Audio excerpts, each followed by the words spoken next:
যখন দেশে ছিলাম তখন মনে হইতো বিদেশের লাইফ কতই না আনন্দের। এখানে মানুষ শুধু আরাম করে ঘুরে বেড়ায়, খায় দায়, আর কোনো কাজ নেই।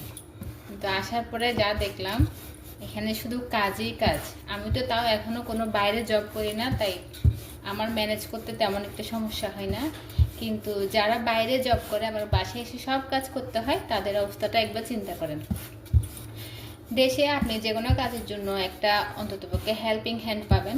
আর যদি হেল্পিং হ্যান্ড আপনার নাও থাকে, আপনি যদি নাও রাখেন, অন্ততপক্ষে বাচ্চা কাচ্চা মানুষ করার জন্য হলো আপনি মা, শাশুড়ি, বোন, ননদ, ননাস এদের থেকে হয়তো একটু হলেও সাহায্য পাবেন।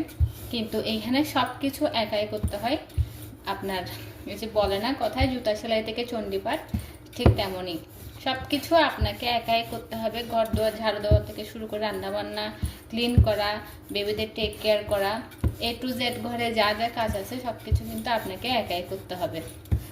তো আজকের ভিডিওটা তাদের জন্য যারা মনে করেন, যারা দেশে আছেন, দেশে থেকে যারা মনে করেন, একসময় যেটা আমিও মনে করতাম যে বিদেশে যারা থাকে তাদের লাইফে শুধু মস্তি আর মস্তি, তারা শুধু খাই দায়, আনন্দ করে ঘুরে বেড়ায়, ব্যাস। আসলে কিন্তু লাইফটা তেমন না।